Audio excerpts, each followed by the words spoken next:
The night rests softly around you, quiet enough that you can almost hear your own heartbeat settling into the dark, steady enough that your breathing becomes the only rhythm the room remembers. In that hush, the world feels thinner, like a veil pulled gently aside, and something beneath your bed, beneath the floorboards, beneath the patient layers of earth, begins to stir in your imagination. Some say that just under the soil we walk on there might be a city that never sleeps, a place lit, not by lamps or suns, but by a quiet glow that seems to rise from the stone itself. It is not a place built for us. Not really, yet the thought of it lingers warm and unsettling, like a dream that knows your name before you speak it. If you close your eyes for a moment, you might feel the faintest pull downward, a soft magnetic invitation, as though something far below is humming on a frequency your waking mind can barely hear. You don't see anything, you don't touch anything, but you sense it the way you sense someone standing just behind you in a memory. And the question arrives gentle and unavoidable. What if Agartha isn't a destination at all? What if it is simply a frequency we slip through by accident in the deepest part of sleep, when consciousness floats loose, and the world beneath our world becomes clear for a single breath? The world you know has a certain hum to it, a steady band of noise you've grown so used to that you barely notice it anymore. It is the hum of clocks, conversations, worries, plans, the soft static of life happening all at once. If that everyday buzz were a radio signal, you might say we spend our days tuned to something like Channel 8. Zero, a frequency filled with motion and interruption, a station that never stops broadcasting. But somewhere close by, just a single turn of the dial away, there may be another channel playing. It is quieter, slower, warmer, like a memory drifting through fog, and some people long ago whispered that this station was not from the surface at all. They'd imagined that beneath our feet lived a world that breathed on its own wavelength, a world that never shouted, only vibrated gently in the dark. When you think about it that way, the question becomes simple. What would it feel like to turn down the volume of your busy life, even for a moment, and listen for what might be broadcasting from below? People in old stories never described entering hidden realms through force or cleverness. They described entering by softening, by lowering themselves, by becoming quiet enough to hear what others could not. In tales from India, from Tibet, from the frozen north, seekers did not reach inner worlds by climbing towards the sky. They descended slowly, courageously into caves, temples, and places where echoes were the only companions. Every myth carried the same quiet instruction: lower your voice, lower your breath, lower your thoughts until they settle like dust in still air. Only then, some said, would the doorway appear not as a crack in the stone, but as a shift in awareness. To the people who believed in such things, the earth was not merely layers of rock. It was layers of consciousness, and the deepest layers welcomed only those willing to let their noise fall away. You can imagine them, those early wanderers, pausing outside the mouths of caves, feeling the wind change against their skin, sensing something inside the darkness that called not with words, but with vibration. Some carried lanterns, some carried nothing at all. What mattered was not the tools in their hands, but the quiet in their minds. They believed that the earth held memories ancient and patient, and that these memories could only be heard when the mind was tuned to the correct frequency. In their telling, Agartha wasn't hidden because it was far. It was hidden because it was subtle. Like a soft song, drowned out by louder ones, it required you to turn the dial of your awareness just slightly enough to slip from the familiar hum of everyday life into a softer, deeper resonance. And when you sit with that image, you might notice a feeling rising in you, something gentle and curious. It is the sensation of the world slowing down, the noise fading, the edges of your thoughts smoothing out. It feels like the first moment after you switch off a buzzing appliance when the silence rings louder than sound. It feels like stepping out of a crowded room into an open field at dusk. Every myth about inner earth carries this sensation. The sense of entering a realm where your heartbeat becomes the only drum, where every breath feels heavier and more meaningful. The ancient storytellers spoke of travellers who sensed a change within themselves before they ever saw a change in the world around them. They described people who felt the air thicken, the light dim, the mind loosen, as though they had already crossed the threshold without moving an inch.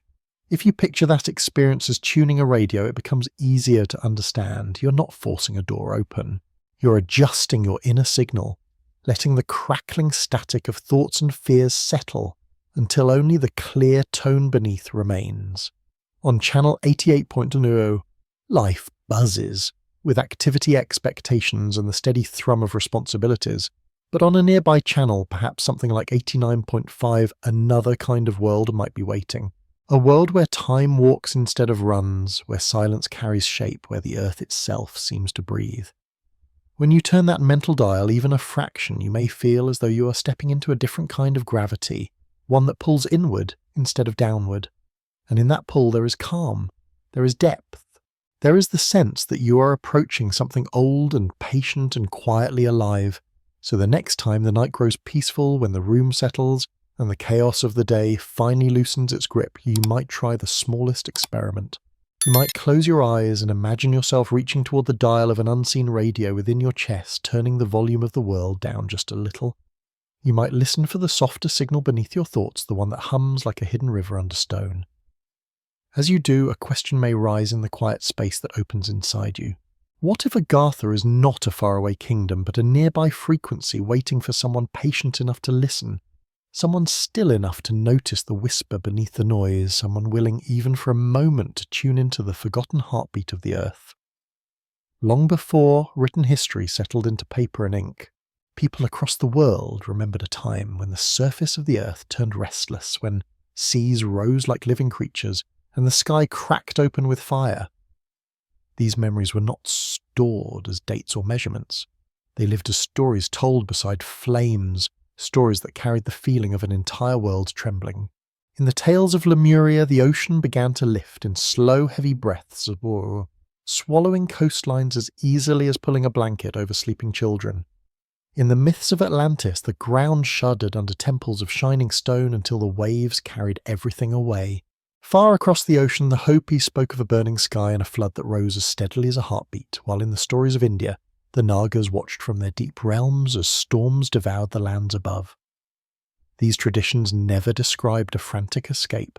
Instead, they described something quieter, like a signal passed through the earth itself, guiding certain people not upward toward the mountains, but downward into the waiting dark.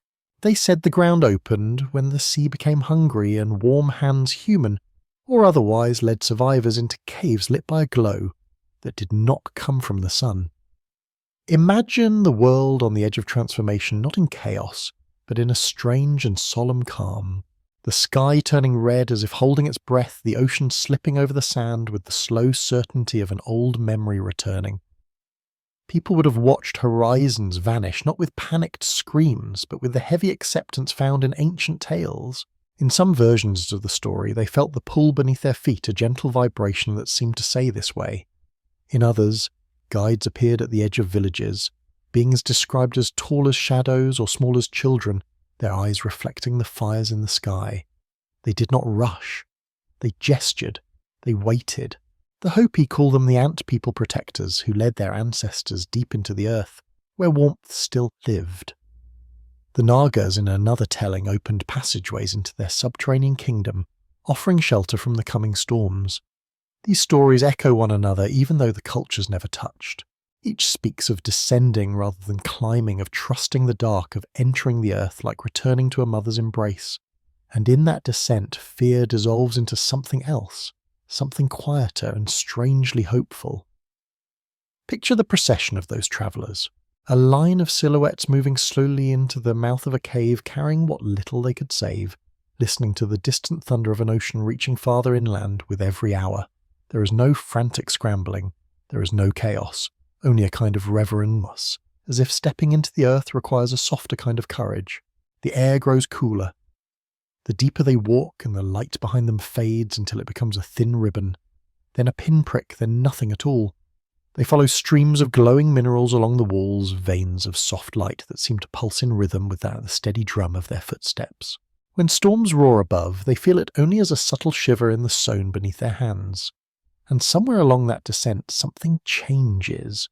The sound of the world above, once wild and terrifying, becomes distant, muted, like a memory slipping away. What takes its place is a steady, comforting hum. It's the sound that fills these stories again and again, described differently in every culture, yet unmistakably the same. A heartbeat deep within the earth, reminding the travellers that they are not walking toward danger, but towards safety. In the stories from the Pacific, the people of Lemuria are said to have followed glowing tunnels for days, guided by beings whose forms shimmered in the dimness. When the ocean finally took their homeland, the Lemurians were already far below, settling into chambers that opened like great stone petals. In the tales of Atlantis, the last priests felt the tremors under their temples and listened as the earth whispered a direction. They gathered their families and descended through shafts carved long before their time, reaching caverns where the air felt as warm as sunlight. And in India's ancient texts, entire tribes sought shelter with the Nagas, descending spiraling passages that twisted deeper and deeper till they reached halls carved with symbols that glowed like embers. These stories, separated by continents and oceans, share the same atmosphere. A slow descent, a patient guidance. A world above collapsing not with sudden violence, but with the steady inevitability of a long exhale, and beneath the earth widening to receive those who listened. You may notice a feeling rising as you imagine all of this. Not fear, not urgency, but a kind of peaceful surrender. The sensation of stepping away from the roar of a storm and into a quiet, sheltered room. These stories never portray the survivors as panicked. They are described as calm, steady, almost contemplative. They know the surface is ending for a time, yet they walk with the trust of people who believe the earth holds more than one home. In every version, the descent is not an escape but a returning. Some say it felt like walking back into a forgotten past. Others say it felt like stepping toward a future that had been waiting. Either way, the journey downward was not a fall. It was a transition, slow and deliberate, a movement toward a deeper rhythm. When the storms faded and the world above was remade, the people who lived beneath remained, becoming keepers of memory, protectors of knowledge, witnesses of cycles that surface dwellers forgot, and when you let that image settle, you might feel something else, something softer. It is the recognition that these myths are not really about destruction. They are about shelter. They are about the earth as a guardian rather than a threat, a place that receives rather than devours. The descent into hidden realms becomes a symbol of protection, of survival, of renewal. It feels less like running away and more like being carried. It feels like stepping out of a burning house into a cool night guided by a hand you cannot see but somehow trust. If Agartha and its neighbouring realms exist, perhaps they were formed through these very migrations woven from the footsteps of survivors who moved gently into the dark while the world above reset itself once again. Perhaps the forgotten kingdoms beneath are not mysteries to fear, but echoes of ancient kindness, and maybe as you breathe in the quiet of your own room, you can sense a trace of what they felt.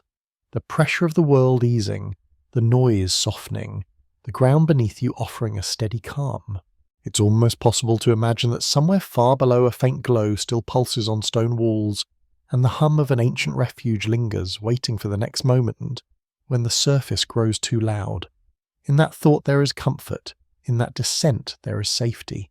And in these stories scattered across continents yet humming with the same truth, there is the feeling that sometimes survival is not about rising above, but about trusting the path that leads gently downward into the quiet heart of the earth. When you think of the earth beneath you, it is easy to imagine it as solid and still a single, unchanging foundation holding everything in place.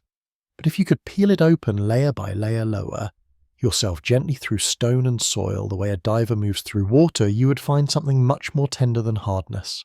You would find memory. Every band of sediment, every shifting colour, every compacted fragment carries the echo of an age that came before. There are layers born from ancient seas, layers built from forests long turned to dust, layers shaped by volcanic breaths now silent. And in each one there is a story folded into the rock, a quiet record of what the world once felt like.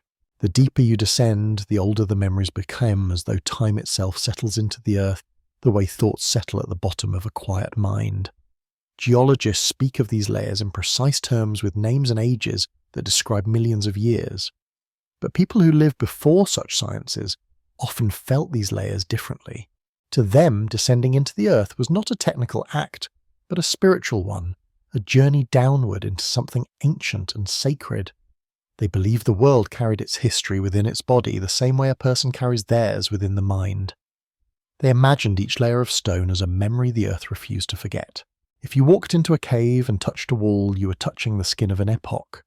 If you followed a tunnel deeper, you were moving through the world's own recollection, slipping from one era into the next. And somewhere far beneath, they said there was a layer that did not hold just the Earth's memories, but humanity's as well. A place where survivors of cataclysms had once gathered, where knowledge was stored like warmth in an ember. As you imagine these layers, you might feel a strange sensation not of physical descent, but of mental quieting. It is the same feeling that comes when you sink into a deep thought, one that pulls you inward rather than downward. The noise of the world softens the surface, concerns drift upward like bubbles rising to the top of a pond, and your attention drops into a calmer place. If thoughts were geological strata, then the topmost layers would be the ones filled with daily worries, fresh impressions, conversations and tasks. Beneath them would lie the older memories, the ones shaped by childhood, by losses, by quiet victories. Deeper still would be the layers you rarely touch, ancient feelings and instincts, formed long before you had words for them. And if you kept descending slowly, patiently through all the sediment of your inner landscape, you might reach a depth that feels unfamiliar yet strangely warm. A depth that some might call the survivor's kingdom of the mind. In the myths of hidden realms, this kingdom is described as a place beneath catastrophe, a refuge built after floods, fires or falling skies. But in the metaphor of your inner world, it can be understood as the layer where the parts of you that have lived through difficult times still reside, not in fear but in wisdom. This is the part of you that has survived storms, heartbreaks, endings and rebirths. The part that knows silence can be a shelter. The part that understands descent not as collapse but as a way of finding safety. When you think of the survivor's kingdom in this way, it becomes less a physical city and more a chamber of resilience within your mind. A quiet hall lined with memories that once hurt but no longer do. Memories smoothed over by time like stones polished by a river. So imagine now that you are not moving through tunnels of stone but through the soft layers of your own memory. The deeper you go, the slower everything becomes until time feels less like a clock and more like a breath. You're not walking. You are sinking gently the way dust settles in sunlight. Thoughts drift aside like drifting grains of sand. The top layers, the ones filled with noise and urgency, stay far above. Beneath them you glide through older memories, some warm, some bittersweet, all softened by age. And below those you enter a level that feels vast, almost cavernous, a place untouched by recent storms. Here the air is still, the mind is quiet. It is in this chamber deep beneath the surface of your consciousness that the survivor's kingdom takes shape, not as stone walls or glowing temples, but as a feeling of endurance that has always lived within you. When ancient cultures spoke of the earth opening to shelter survivors, they may have been describing more than physical events. They may have been speaking in metaphors older than language, metaphors that still live in the collective imagination. The earth opening is the mind opening. The descent into stone is the descent into self. The refuge beneath the world is the refuge beneath the noise of daily life. And the survivors who gathered there are the memories of every part of you that has weathered difficult days and emerged stronger. Some myths say the survivor's kingdom still exists, hidden under mountains or seas, waiting for those who know how to find it. But in a quieter interpretation, it exists within you whenever you allow yourself to sink below the surface of your busy mind into the stable, ancient calm beneath. As you sit with that idea, you may notice a feeling spreading slowly through you. It is not excitement, it is not fear. It is something softer, something like recognition. The sense that you have been descending like this before in moments of deep thought or quiet grief when the world above felt too loud and you needed to retreat into a quieter place inside yourself. In those moments, your thoughts move downward through the shallow layers of immediate concerns past the deeper layers of memory into a region where everything feels slower, heavier, and somehow more true. This is the mental equivalent of walking through geological time, slipping from one stratum to another, until you reach a depth where the mind becomes still enough to hear what is usually hidden. And as you imagine continuing this descent, you can almost feel the shift in atmosphere. The pressure changes not as weight, but as silence. The deeper you go, the more the noise from the world above fades into a distant echo. You are left with the hum of your own breath, the steady rhythm of your pulse, the soft darkness behind your closed eyes. In this place there is no urgency. There is only the slow unfolding of memory and the quiet strength that lives beneath every layer of thought. If the survivor's kingdom exists, this is the sensation it would carry, the feeling of reaching a place too deep for storms, too old for fear, too steady to be shaken. So when you ask yourself which layer of the earth holds that ancient refuge, you might also ask which layer of your own mind contains its reflection. Is it hidden beneath the oldest memories, the ones formed before you understood the world? Or does it lie deeper still in a place without words, where instinct and resilience form the bedrock of your inner world? And if you could reach that layer not by digging but by softening, what would it feel like to rest there for a moment? Perhaps you would feel supported as though the earth itself were holding you. Perhaps you would feel clarity as though the dust of countless thoughts had finally settled. Or perhaps you would feel something even simpler, a sense of being exactly where you need to be safe, beneath all the layers of noise and time. And as these thoughts settle around you, the descent becomes less an exploration of geology and more a journey inward. You are no longer imagining tunnels of stone but corridors of memory, no longer searching for ancient cities but for the quiet places within yourself that have survived every storm.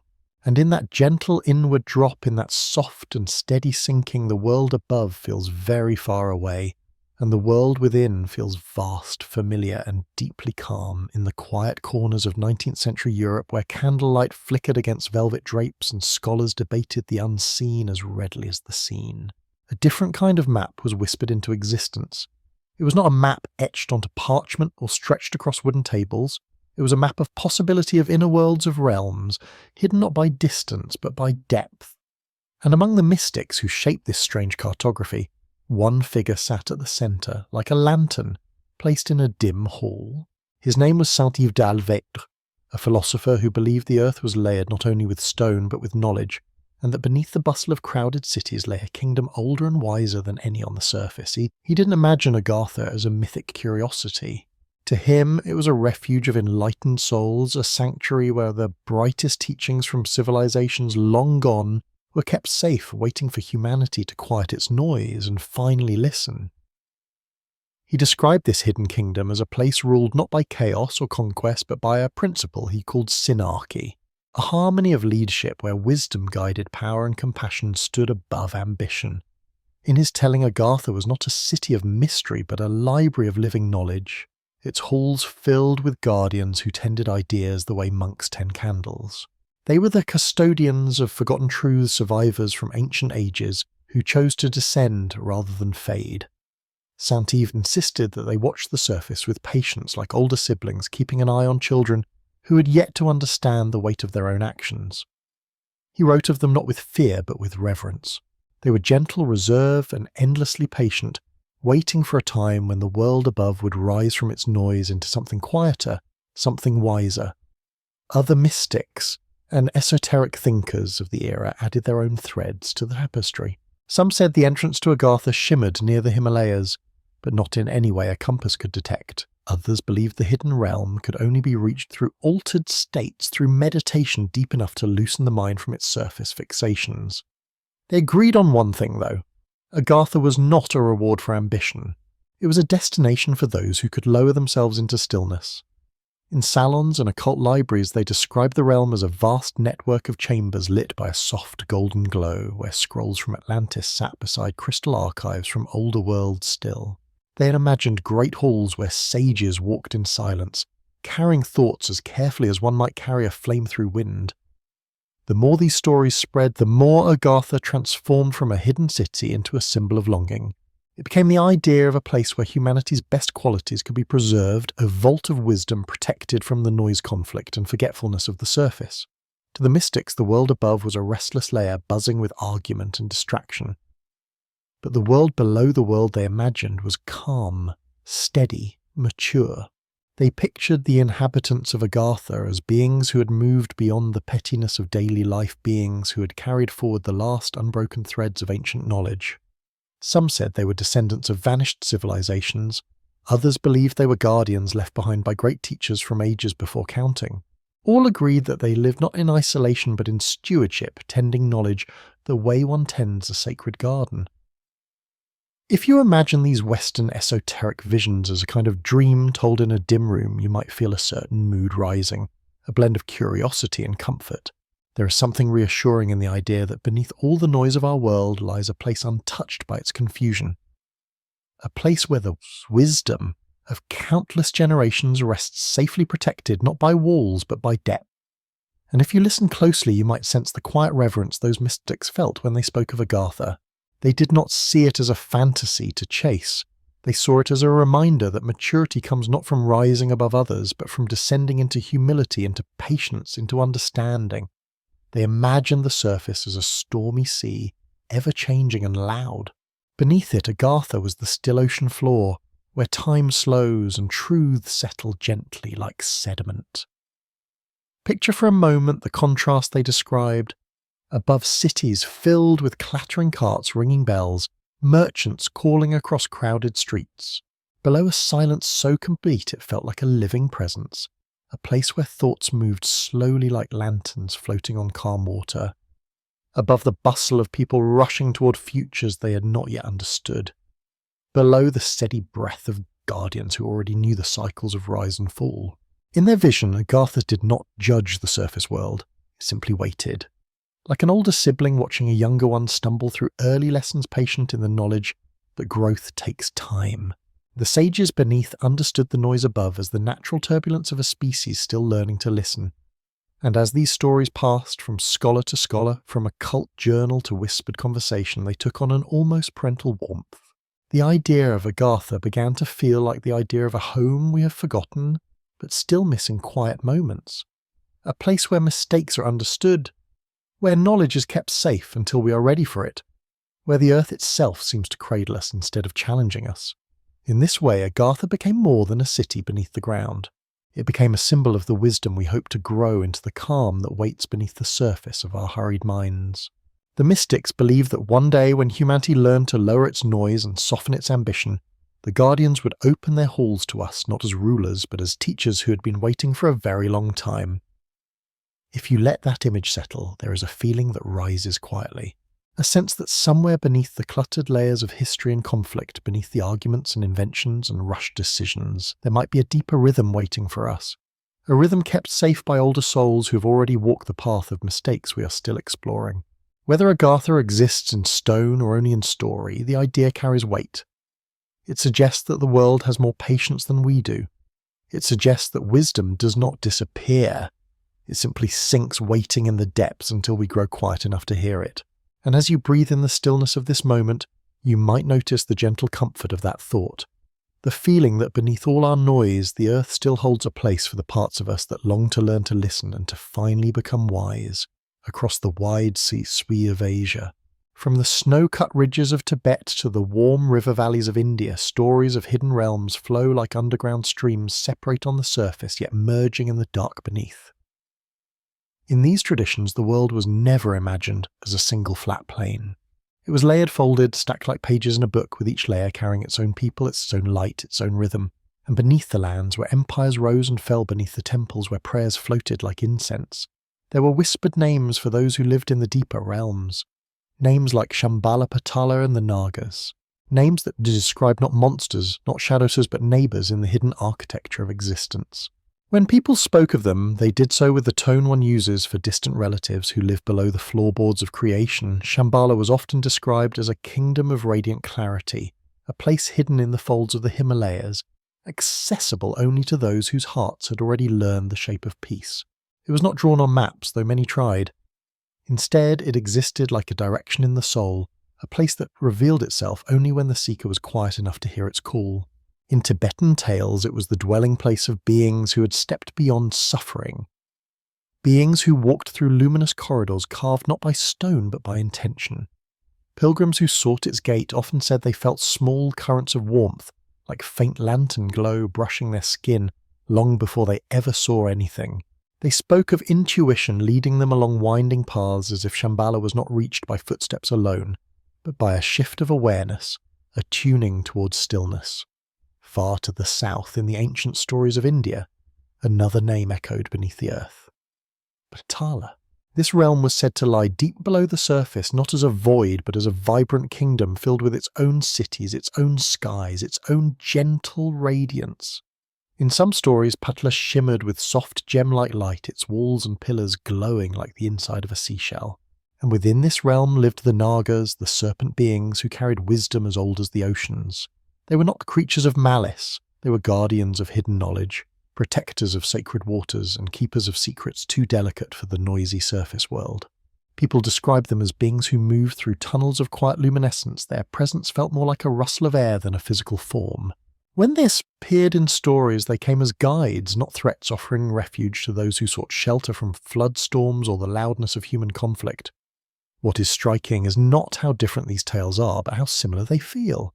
A kingdom of light beneath the mountains, a realm of guardians beneath the rivers, a hidden order beneath the surface of the world. It is as though each culture placed a palm against the earth and felt the faint heartbeat of something living just below, and each gave that heartbeat a name. These stories do not argue with one another, they harmonize. They insist softly and consistently that the world has more layers than eyes can see, and that the deeper layers are tended by the beings who walk slowly, speak gently, and wait patiently. If you imagine these realms the way ancient storytellers did, you might feel the edges of a mood taking shape, something like the quiet thrill of walking down a staircase that seems to have no end. Picture corridors that slope downward in smooth, impossible spirals glowing faintly with colours you have never seen on the surface. Picture stairways carved into the earth long before nations existed, each step leading into a deeper warmth. In every telling, from Tibet to India, from the mountains to the rainforests, these hidden paths share the same atmosphere. They are not cold or frightening. They feel alive, tended, swept clean by unseen hands. They feel like places that expect you. Imagine walking through one of these passageways. The air would be still, but not so stale. It would have a weight to it, like the air in an old library thick with meaning. Light would not come from torches, but from the walls themselves, as if the stone were quietly remembering sunlight. There would be no maps to follow, no markings to decipher, only the steady instinct guiding you forward. And as you moved, the world above would fall farther away, its noise thinning into a distant hum. You might feel the presence of watchers, not hostile but curious, like the Nagas of the old tales, or the serene beings of Shambhala. They would not rush to greet you. They would simply observe, assessing not your strength but your stillness. When Asian myths speak of these underworld realms, they rarely emphasize distance. Instead, they emphasize alignment. Patala is not miles below, Shambhala is not hidden behind impossible cliffs. They exist a single shift away, like stepping from one layer of consciousness into another. This is why so many stories describe reaching these places not through digging or climbing, but through meditation, humility, or deep intuitive surrender. In some texts, the gate to Patala is said to open to those who carry no fear. In others, the path to Shambhala reveals itself only to those whose hearts are ready. These worlds are not secrets, they are thresholds. Across continents, across centuries, cultures kept returning to the same truth. The world is layered. There are levels above and levels below, realms overlapping like sheets of soft light. The surface is only the loudest layer, not the only one. And beneath it, bathed in a gentler glow, walk the people of the deep, the Nagas, the luminous guides, the keepers of Shambhala. They are described not as exiles, not as enemies, but as caretakers, as if humanity once shared a home with them and simply forgot the way back. Some say they withdrew when the surface grew too noisy, retreating down luminous stairways into quieter kingdoms. Some believe they never left at all. They simply dwell in a world tuned to a nearby frequency, present but invisible, waiting for the moment when our own turbulence softens enough for the layers to overlap once more. If you let the idea settle, you might notice a gentle curiosity rising in you. Not the sharp curiosity of problem solving, but the soft curiosity of standing at the entrance of a dim hallway, wondering where it leads. There is something comforting in these stories, something that suggests the earth is not empty beneath us, but lovingly filled. That the deep places are not voids, but sanctuaries. And that beneath our quick and noisy lives, there are realms where time moves slowly, where wisdom walks with an unhurried step, where beings older than our oldest legends keep their lanterns lit, and perhaps in some quiet hour when the night has grown still and the world feels layered again, you might catch yourself imagining one of those hidden stairways, not on a map, not in a forest, but behind your thoughts, a place where the noise of the day cannot follow, and where gentle lights guide you deeper into the calm that has always waited below. long before the desert sands of the American Southwest settled into their familiar quiet. The Hopi people carried a story that moved like a pulse through their generations. It was the story of a time when the world above was ending, when storms rose without warning, and the sky cracked open with fire and ice. The elders spoke of how the land shuddered beneath their feet, how winds roared like living creatures, and how the surface of the earth became a place no human could survive. And in that moment of unravelling, when the world seemed to turn against its inhabitants and unexpected kindness emerged from below, they called them the Ant People. Not insects, not spirits, but beings who lived in the deep places, beings who moved silently through tunnels of stone and carried a wisdom older than the storms. When the sky grew too violent to endure, they opened their doors. Imagine standing on that fragile ground as the world begins to tilt. The air thickens with dust. Lightning cracks across the horizon in jagged silver veins. The wind tears at your clothing, at your hair, at your balance. In the distance, you hear the cries of others running for shelter that no longer exists. Yet amid that fear, there is a pull downward, a vibration in the earth that feels almost like an invitation. The Hopi say the Ant People rose gently from the openings in the ground, their eyes glowing with a soft, steady warmth. They did not speak in words. They signalled, they guided, they lifted children onto their backs and carried elders through rising winds. Imagine that procession slow and deliberate as families descended into the dark while the sky above screamed with fury. Each step downward felt like stepping out of danger and into a long-held breath. Inside those underground chambers, the darkness was thick at first, a velvet black that swallowed every shape. Yet it was not frightening, it was protective. The Hopi described the air as warm, almost like the inside of a shelter built from memory. The Ant People moved through the caverns with ease, their silhouettes gliding across softly glowing mineral walls. The tunnels were not cramped or cold. They were long halls shaped by ages of quiet, wide enough for families to walk side by side, tall enough that even the bravest of children looked upward in wonder. And as the storms raged above, pounding the desert with rain and hail and fire, those who had descended felt a strange peace settle around them. They listened to the muffled roar of destruction through layers of stone, and the darkness became a blanket rather than a threat. Picture the feeling of lying against the cool earth deep underground, hearing the faint thud of hail striking the surface far above. The sound is distant now, softened into something like the rhythm of an old drum. You can sense the storm's anger, but it cannot reach you. You are suspended between silence and sound, wrapped in a safety that feels almost unreal. The Hopi describe their ancestors sitting in these chambers for days, perhaps weeks, lit only by the gentle glow of bioluminescent walls or the steady presence of their underground hosts. There was food, there was warmth, there was rest, and more than anything there was the overwhelming feeling of being protected by beings who owed them nothing, beings who chose compassion over distance. The Ant People were not saviours in a dramatic tale. They were caretakers, quiet and dependable, tending to frightened humans, the way one might tend to seedlings during a harsh winter. In some versions of the story, the Ant People taught their guests how to grind seeds, how to store food, how to wait without fear. In others, they showed them maps of past cycles in which the surface world had risen and fallen many times. They explained not in speech, but in shared understanding that the earth moved in rhythms and seasons, and that sometimes the safest place to be was beneath it, not above. For the Hopi, these stories were never just myths. They were memories wrapped in metaphor, reminders of a time when humanity was young and fragile, and the deep places of the world opened themselves in mercy. The Ant People were described with affection, not dread. Their kindness was the thread that carried the Hopi through the darkness until the storms faded and a new world dawned above. Now imagine what the Ant People might have felt watching the surface dwellers tremble and cry, guiding them gently into shelter.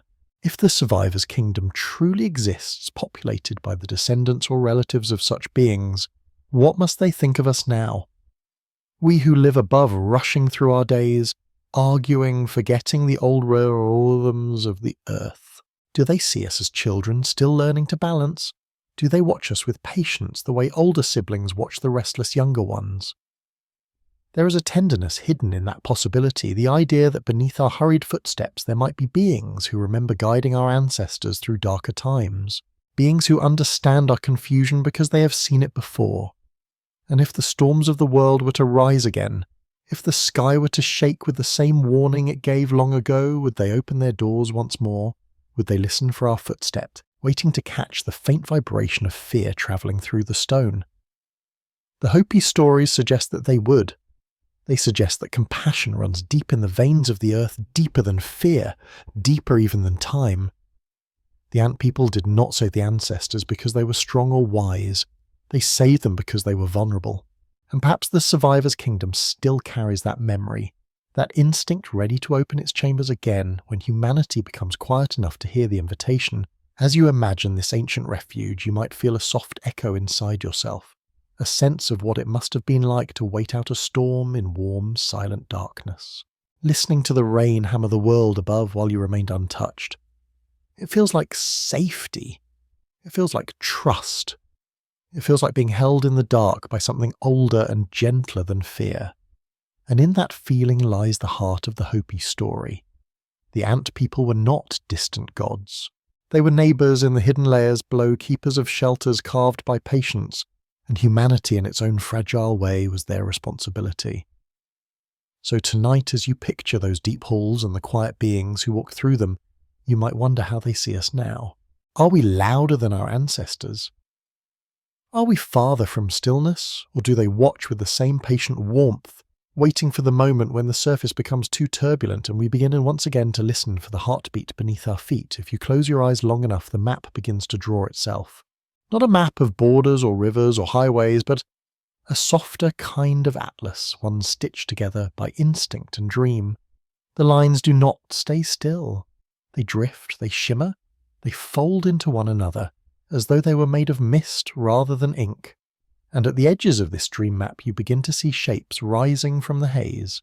A mountain capped with eternal snow, a forested peak humming with strange lights, a pyramid carved out of desert sun, a mouth of darkness hidden beneath vines in a steaming jungle.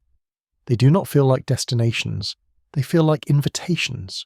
And in this drifting landscape, every so-called gate to the world beneath is less a physical place and more a doorway in the mind tied to a single emotion waiting to be felt. The first landmark to emerge from the fog is Mount Kailash, rising in a perfect white tower against the nothingness. In waking life, it is the most sacred of peaks, untouched by climbers wrapped in the hush of snow and legend. But in the dream map, it is not just a mountain.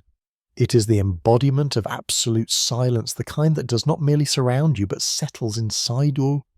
Imagine stepping toward its base. The world does not grow quieter. It stops. Your breath feels like the only movement left. The snow does not fall.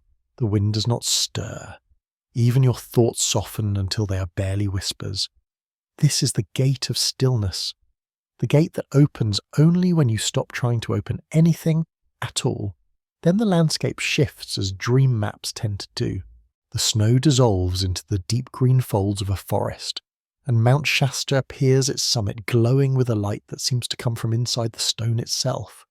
People have told stories of beings wandering its slopes of lights that move without source of paths that appear only to those who need them. But in the language of the map, Shasta is not a mystery to solve, it is the gate of courage.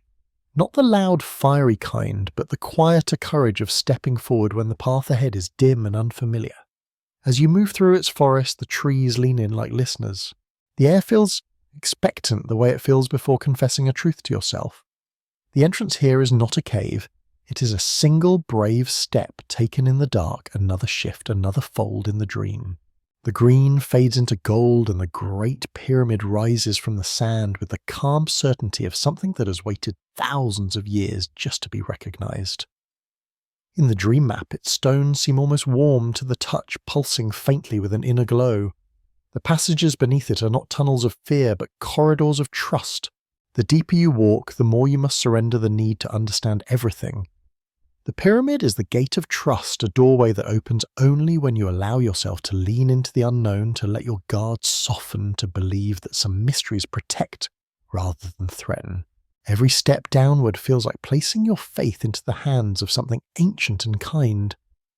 Then, with a breath, the desert dissolves into the thick humidity of the Amazon, where vines hang like curtains, and the forest hums with life older than memory. Here, hidden beneath roots and moss, is a mouth of darkness leading deep into the earth. The Amazonian gate is not carved of stone. It is woven of intuition, a path that invites only those willing to let go. This is the gate of release, of surrender, the place where you set down the weight you have carried for too long. The jungle watches without judgment. As you step toward the shadowed opening, the air grows cooler, gentler, as if the earth is exhaling, creating space for you to do the same. What ties these places together is not geography. It is feeling. Kailash hums with silence. Shasta burns with gentle courage. The pyramid holds trust like a sacred flame. The Amazon cradles surrender in its dense green hands. On the surface they are scattered across continents, but in the dream map they form a circle, each gate a different note in a single ancient chord. As you drift between them, you begin to understand that entrances to the hidden world never depended on rock or soil. They depended on readiness, on the state of the traveller rather than the shape of the tunnel. Imagine now that you are walking along this shifting map, feeling each gate move beneath your feet like sand. You're not climbing peaks or descending stairs. You're adjusting the inner compass of your emotions. When you feel still enough, you stand before Kailash. When you feel brave enough, you stand before Shasta. When you feel trusting enough, the pyramid rises to greet you. And when you feel ready to let go, the Amazon opens its shadowed mouth. No planes, no passports, no coordinates. Only a shift in your internal weather, a soft alignment of breath and thought. The more you move through this dream atlas, the more it reveals itself for what it really is. Not a chart of secret entrances scattered across the globe, but a reflection of something deep inside you. Each location corresponds not to a place on earth, but to a chamber within the heart. A corridor of silence, a hall of courage, a sanctuary of trust, a cavern of release. The gates are metaphors wearing the clothes of mountains and forests, and pyramids pointing toward an inner descent rather than a physical one. And finally, as the edges of the dream begin to blur, the map folds in on itself like a closing book. The landmarks fade, the colours dissolve. Yet one message remains clear and steady as a lantern flame. The gate has never been a point on a map. It has always been a feeling, a readiness, a moment when the noise quiets and the walls within you soften. The entrance to any hidden world is not found in stone or snow or jungle. It is found in the stillness you cultivate when you stand before these symbols, whether in waking life or within your own imagination. When the last lines of the dream map fade away, a simple truth lingers in the quiet. The door does not lie somewhere on earth. It lies somewhere in you. It waits for the moment when silence fills your breath, courage steadies your step, trust warms your chest, and letting go becomes possible. Only then does the earth open. Only then does the world beneath reveal its quiet glow. Across the oldest myths and the quietest spiritual traditions, there is a figure who appears again and again unchanged by the continent or century. Sometimes they stand at the mouth of a cave, sometimes at the threshold of a temple, sometimes in the half-lit space between waking and dreaming. They go by many names: guardians, watchers, protectors, gatekeepers, but their purpose never shifts. They are the ones who stand between the seeker and the deeper world, not to block the path, but to make sure the one who wishes to enter arrives with the right kind of stillness in their step. If you look closely, this figure is not a villain in any culture's memory. They are the quiet test the universe places before a doorway that leads inward. In Greek mythology, the image is fierce. Cerberus, the three-headed hound, stands at the gates of the underworld. But even he is not a creature of cruelty. He is a threshold embodied, a reminder that certain realms require a different state of being. He guards not to imprison, but to ensure that only those prepared for transformation may cross. In Egyptian tradition, the guardians of the duat measure the heart rather than the muscle. In Tibetan stories, the gate is watched by silent lamas, whose eyes reflect a calm deeper than stone. In shamanic traditions across the world, elders sit at the edges of hidden paths, their thin voices echoing like wind in a canyon, offering nothing more than a simple question before allowing a traveller to pass. Everywhere you look, the motif repeats: the guardian is never an obstacle. The guardian is a mirror. If you imagine standing before one of these keepers, you might feel a shift in the air, a soft pressure, like the moment before a confession. They do not demand bravery or brilliance or perfection. They ask for sincerity. They wait for the moment when your breath settles, when your thoughts stop reaching outward and begin to turn gently inward. In many myths, the seeker fails not because the gatekeeper is harsh, but because the seeker arrives carrying too much noise, too much haste, too much pride. These stories quietly insist that the deeper world is not unlocked by force. It is opened by the soft weight of honesty, by the willingness to slow down, by the courage to put aside the armour you wear in the daylight. Picture now a lama standing at a narrow monastery doorway carved into a cliff of pale stone. He says nothing. He simply watches the traveller approach. The wind whistles past like a thin thread of music. The traveller bows, offering rehearsed words, elaborate explanations. The lama only tilts his head, waiting. And then when the traveller finally grows quiet, when he stops reaching for the right answer, and lets the truth rise naturally, the gatekeeper steps aside. The door opens. The passageway deepens, and nothing dramatic is said. The silent acceptance is its own instruction. Or imagine a shaman in the Amazon, seated at the base of a tree whose roots twist like ancient veins into the earth. A seeker stands before him, trembling with anticipation. The shaman lifts one hand and asks a single question so small it feels almost fragile. But the question lands heavily in the seeker's heart. The truth he speaks is not the one he had planned. It is softer, humbler, shaped by the trembling honesty of the moment. And that is the answer the gatekeeper was waiting for. Not the polished speech, not the heroic vow, but the simple confession that carries the weight of real intention. In these stories, the gatekeeper's single question is never about knowledge. It is about presence. It is about readiness. It is about whether the seekers slowed enough to hear themselves. The question could be anything. Why have you come? What do you seek? Who are you when no one is watching? But no matter the wording, the answer must rise not from the mouth, but from the deeper chambers of the heart. These guardians understand that the path inward can only be walked by someone who has already begun to sink into their own quiet. If you let that idea settle, you might notice a peculiar comfort in it. The realization that there are thresholds in life, moments of transition, moments before change, where something inside you asks the same questions that these ancient gatekeepers asked, not aggressively, not as a challenge, but gently with the tenderness of someone who wants you to be ready for what comes next. The gatekeeper is the inner pause before a decision, the stillness before a confession, the breath you take before choosing honesty over avoidance. They are not standing in your way. They are inviting you to arrive fully without rushing, without performing. And perhaps this is why the motif appears everywhere, because humanity instinctively understood long before maps or doctrines or psychology that the greatest thresholds in our lives are not crossed with bold declarations. They are crossed with quiet truth. This is why myths from different lands tell the same story. Whether the guardian takes the form of a beast, a monk, an ancestor, or a shadowed figure in a cave, they are always doing the same work. They are asking you to let go of the version of yourself built from noise and step forward as the version built from sincerity.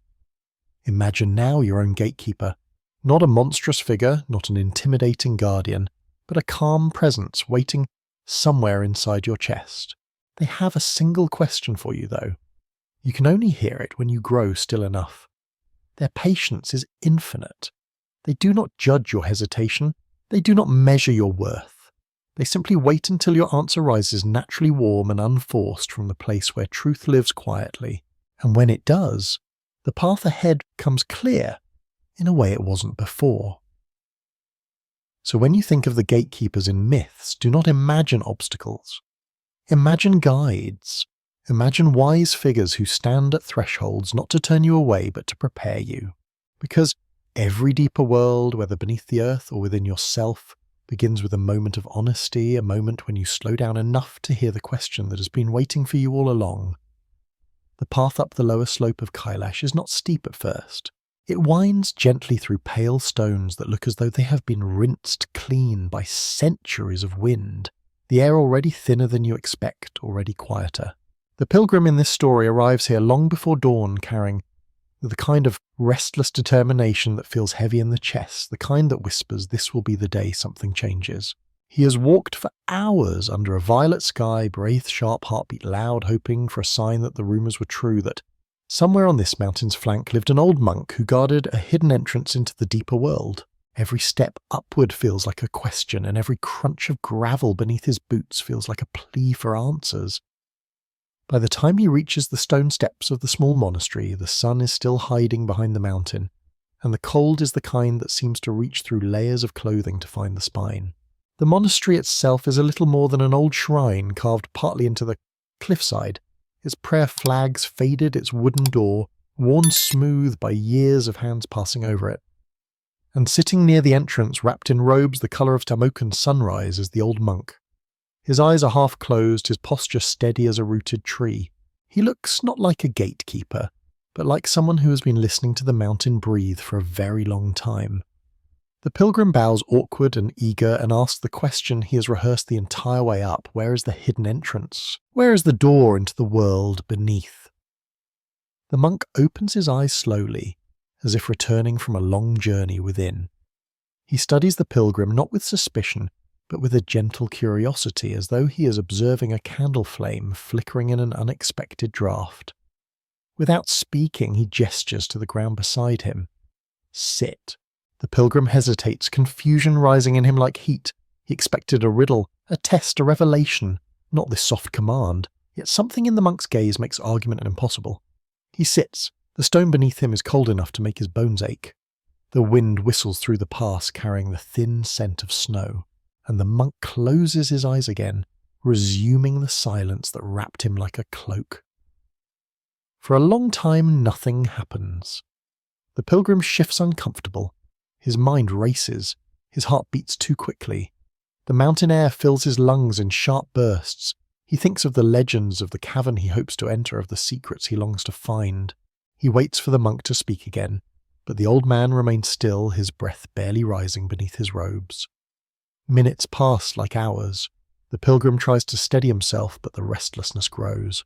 His thoughts pound against his skull, louder than the wind, louder than the cold. Finally, the monk speaks, his voice low and smooth as water moving over rock. Do you hear it now? The pilgrim blinks. Hear what? The monk doesn't answer. Instead, he raises one thin hand and taps gently on his own chest. Not here, he says, tapping again, but deeper. Listen beneath your thoughts, not the noise above, the layer below. The pilgrim tries. At first, all he finds is frustration, the hum of impatience buzzing through him like a trapped insect. But as he breathes, something begins to shift. The mountain is so utterly still, so profoundly quiet, that slowly, inevitably, he begins to match its rhythm. His breaths grow slower. The clench in his shoulders loosens. His heartbeat softens from a drum to a whisper. The monk lets the silence stretch until it becomes its own kind of instruction. When he finally speaks again, the words fall gently. You came seeking a doorway, but you arrived filled with noise. The door is not found by climbing. It is found by sinking.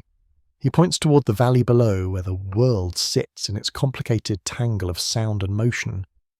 Down there, he says, the mind echoes the world. Up here, the world echoes the mind. The pilgrim feels a quiet blooming in his chest, something so fragile and slow. A recognition, rather than understanding. As the morning light finally crests the mountain, the monk stands and moves toward a narrow stone platform that overlooks a sheer drop into mist. He gestures for the pilgrim to follow. Look, he says. The pilgrim steps forward. The valley far below is a muted patchwork of shadow and pale gold. The wind is gentle, the air is thin. This place, the monk says, is a threshold. Not because of where it stands, but because of how it sounds. The noise falls away here, but only if you let it. The monk rests his hand on the pilgrim's shoulder. Sit again, this time not to wait, to listen. The pilgrim lowers himself to the stone ledge. He closes his eyes, more willing than before. And now, without trying, he hears it. First the faint hum of blood moving through him, then the soft pulse of the mountain beneath that, a deeper rhythm, steady and ancient, like something alive resting just out of sight. It feels like sinking slowly through layers of water. Thought by thought, the noise slips away. The world narrows to breath, to heartbeat, to stillness. The monk speaks once more, so quietly it feels like the mountain itself is whispering. When the noise leaves you, the path reveals itself. The doorway is not in the stone, it is in the pause between your thoughts. Minutes pass like seasons. And then something inside the pilgrim softens completely. The tension dissolves. The urgency fades. He feels not lost, but anchored. Not searching, but sinking. When he opens his eyes, the monk is watching him with a gentle smile. Now you understand, the mountain does not hide anything. It simply waits for you to quiet enough to see what has always been here. The pilgrim looks around expecting a tunnel, a crack in the cliff, a sign of the hidden world he came seeking, but there is nothing. Only the wide sky, the stone beneath him, and the soft hum returning to his chest. The monk lifts a finger, pointing not toward the mountain, but toward the centre of the pilgrim's ribcage. The entrance is here. It always has been.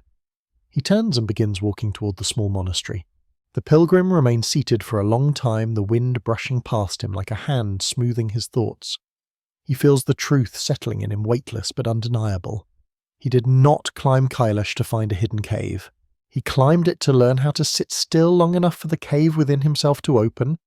And as he finally stands to leave, the monk speaks one last time without turning around. When the noise falls away, you will hear the mountain breathe.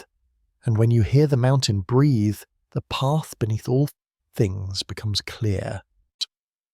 The pilgrim closes his eyes, breathes, dwells deeply, and feels himself descend not into the earth, but into the quietest part of his own mind.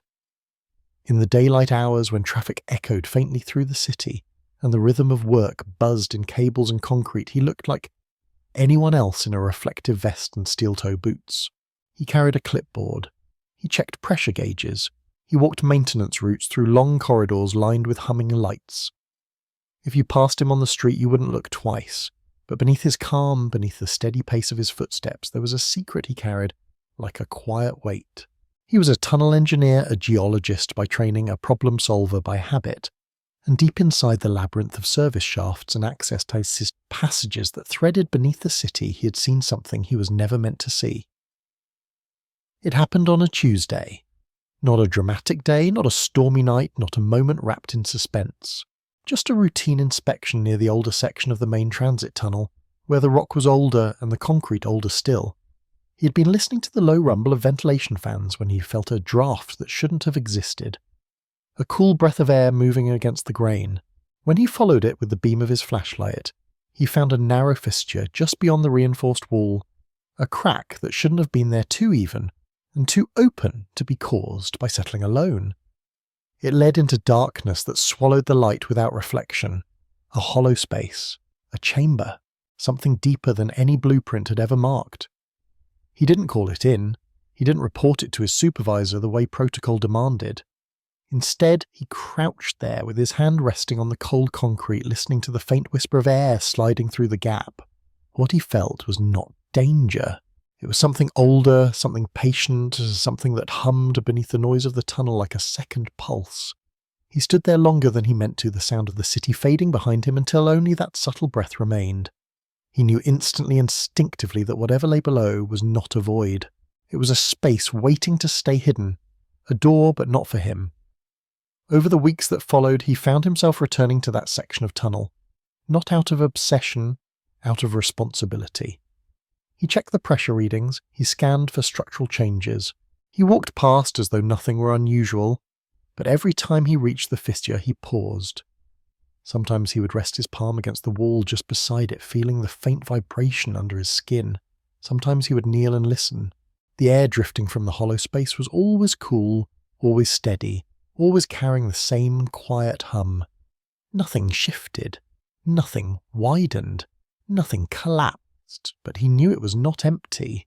The earth did not breathe like that unless something within it was alive in its own slow way no one else noticed. His co-workers joked about how seriously he took the job.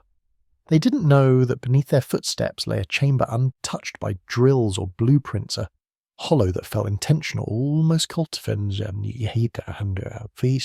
He began to understand what ancient stories meant when they spoke of gatekeepers not as warriors or mythic beasts, but as ordinary people placed at thresholds they silently agreed to protect. He never spoke of it, not even to the colleague he trusted most. How could he explain that some doors were not meant to be opened yet, that some parts of the world required stillness, not exposure? He wasn't guarding the door out of fear. He was guarding it out of respect. One night during a late shift when the city above was half asleep and the tunnels held only the echo of distant trains, he returned to the fissure with a feeling in his chest he couldn't name. The lights were dimmer than usual, the air was cooler. When he knelt beside the wall, the hum was stronger, a low vibration that felt almost like a heartbeat travelling through stone. For a moment he imagined a vast chamber beneath him, not empty but alive with quiet watchers, the kind the old myths described as patient guardians. He imagined them sensing the presence of the man above, acknowledging him the way one might acknowledge a respectful visitor at the boundary of a home. He didn't know why the thought felt comforting, but it did. As he sat there in the low light, he realised he didn't need to understand what was beneath the city. Understanding wasn't the point. Sometimes the world asked for curiosity. Sometimes it asked for intervention, but occasionally, very rarely, it asked for silence. A gentle silence. A silence that said, "I see you, and I will not disturb you." The fissure never grew larger.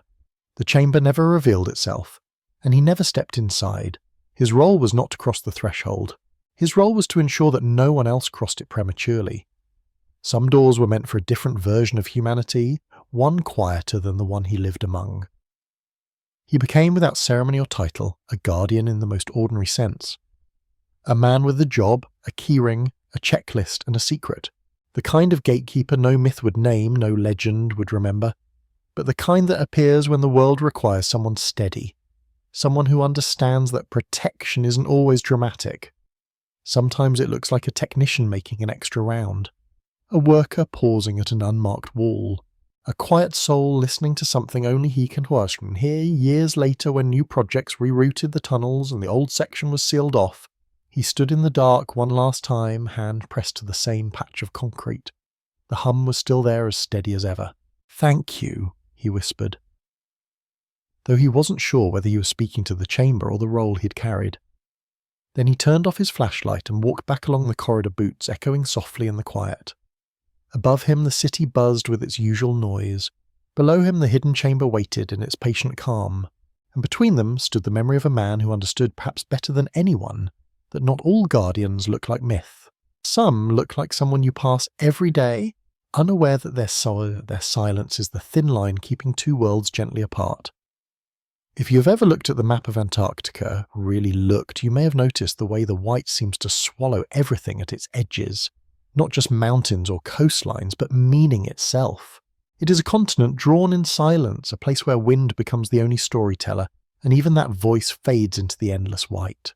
For more than a century, explorers have moved across that frozen canvas like flickering shadows, leaving behind journals full of sentences that trail off mid-thought radio transcripts punctured by static and coordinates that seem to shift like sleep-talking memories. Nothing dramatic, nothing sensational.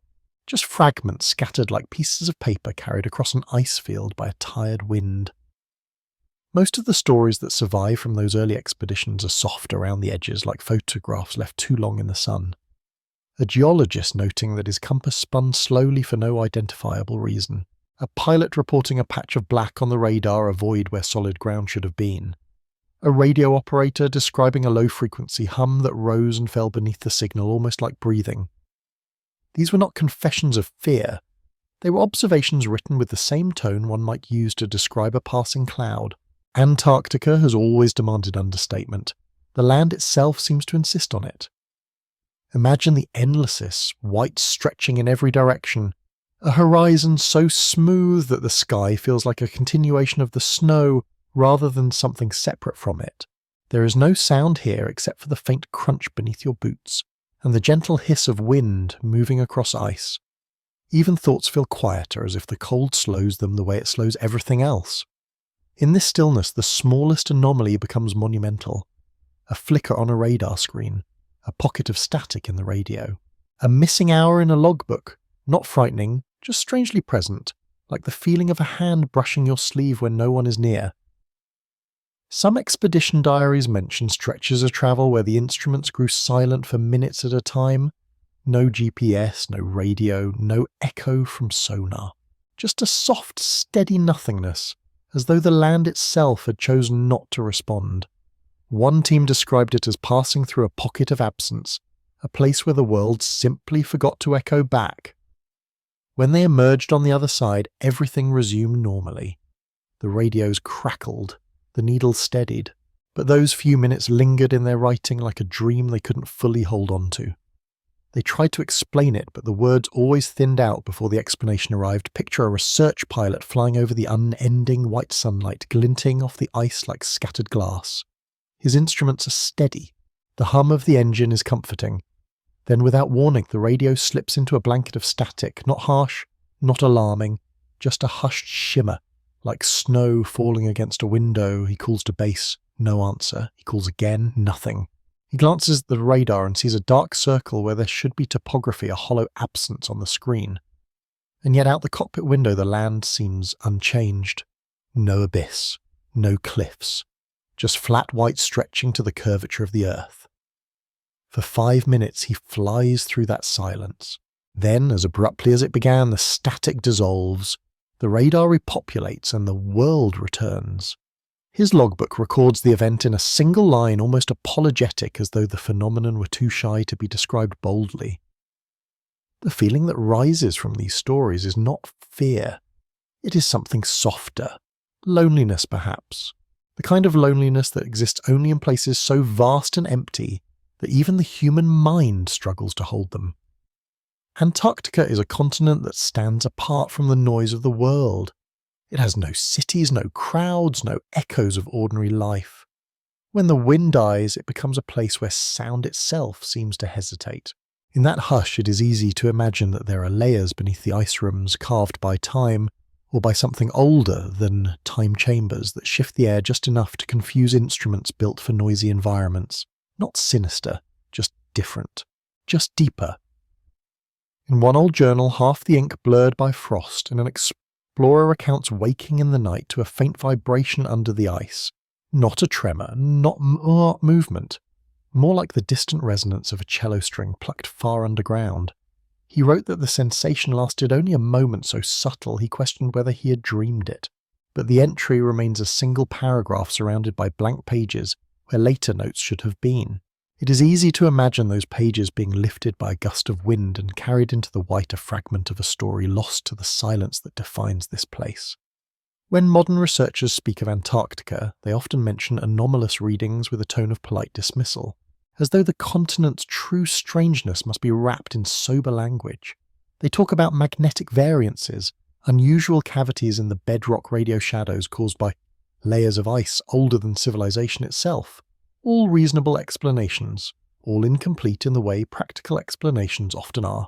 The truth that lingers in their observations is less about science and more about sensation. Antarctica is a place where the earth feels hollow in certain pockets, where sound disappears into vastness, where the mind drifts between waking and dreaming. A place where you can stand in absolute stillness and feel, without knowing why, that something below is listening. If you imagine yourself there, standing on the edge of a wind-scoured plateau, you can almost feel that listening. The cold brushes against your face like a quiet question. The horizon curves gently, uninterrupted by anything living. Your breath hangs in the air and fades. Your boots feel weightless on the packed snow, and beneath your feet, miles below, lies a landscape no one has mapped completely, a world sealed under ice older than human memory. It is not threatening. It is patient. It waits with the vast confidence of something that does not need to be discovered to exist. When you step back from these stories, the silent journals, the interrupted signals, the radar voids, what remains is the atmosphere they share. A sense of distance, a sense of being held at the edge of a great white secret, not pushed away, not warned, simply left outside the boundary of something too quiet to meet you halfway. Antarctica is not a place of revelations. It is a place of pauses, a place where the earth becomes a blank page and the wind writes only in whispers. And maybe that is why these fragmented accounts feel so haunting. They do not shout. They do not insist. They drift across time like half-frozen messages carried lightly on the thin air. They tell us that some regions of the world are not meant to be fully understood. They are meant to be felt. And standing in the endless, white with static brushing faintly at the edge of the radio, and the horizon trembling in the cold light, you begin to understand that the secret of Antarctica is not what lies beneath the ice. It is the quiet that rises from it, the kind that leaves you feeling small, solitary, and strangely connected to something vast and unseen. There comes a moment in any long wandering when questions grow quiet, not because they've been answered, but because something deeper begins to stir. Tonight is that moment. Tonight, instead of circling the legends from afar, instead of weighing possibilities and wondering who believed what, we let the surface chatter rest. We take a breath, we place a hand gently on the cool ground beneath us, and we imagine with steady intention a descent into the hidden world the old stories called the Survivor's Kingdom. Not to prove it, not to expose it, but to feel what it might be like to walk into a place woven from the oldest memories of humanity. A place half remembered and half dreamed where the earth carries the echoes of civilizations that refuse to stay gone. The descent is not violent. It is not a plunge or a fall. It is more like walking down a staircase built from quiet itself.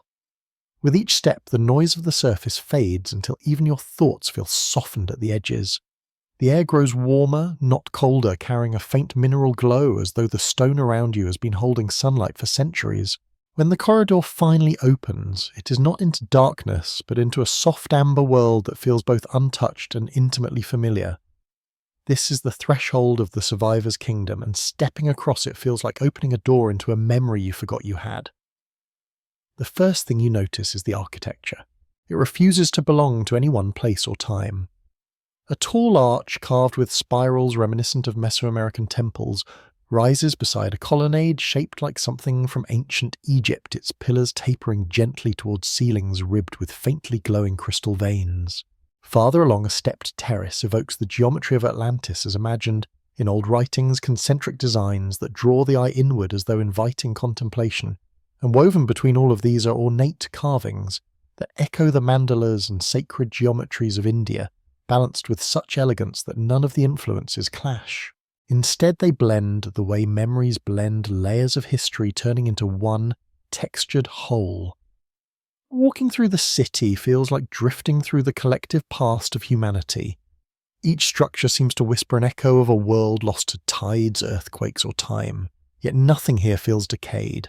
Everything is preserved with a gentle kind of care, as though the inhabitants tend their history the way gardeners tend blossoms. The stone streets are smooth beneath your feet, warmed from below by some soft current. The air carries hints of incense minerals and a sweetness like distant fruit. Lanterns carved from translucent crystal illuminate the pathways, glowing with a light that has no flame. When you lift one in your hand, it feels warm, almost alive, as if holding a memory. In the distance you hear water. Following the sound, you come upon a river flowing directly through the centre of the city, its surface shimmering with a light that glows from within the water itself, rather than above it. Bridges arc over it with elegant curves etched with symbols that look familiar even if you cannot read them. Standing there, you feel a strange tug in your chest and a recognition you cannot place. The river feels like something you have dreamed of before in a childhood dream or a moment half forgotten.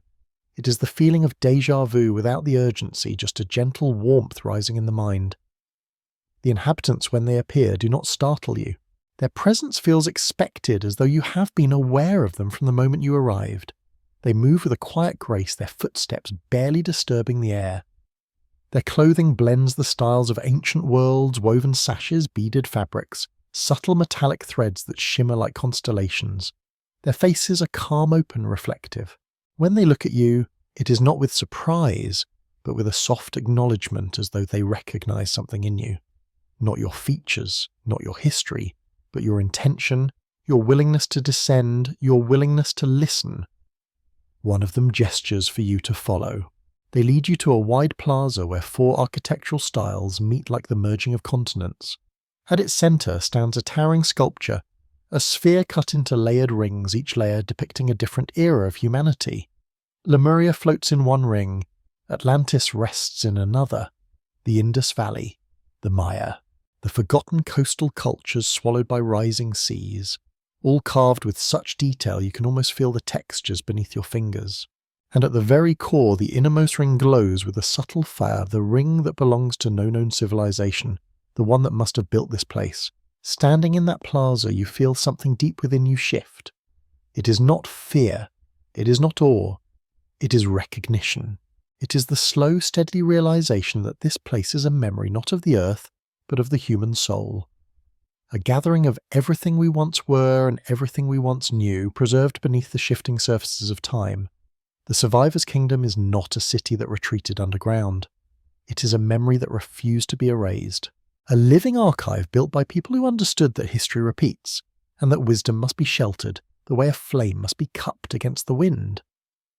As you continue walking, you notice murals carved into walls, scenes of floods rising over temples of fire falling from the sky of migrations, guided by figures with calm expressions. Yet the murals are not tragic.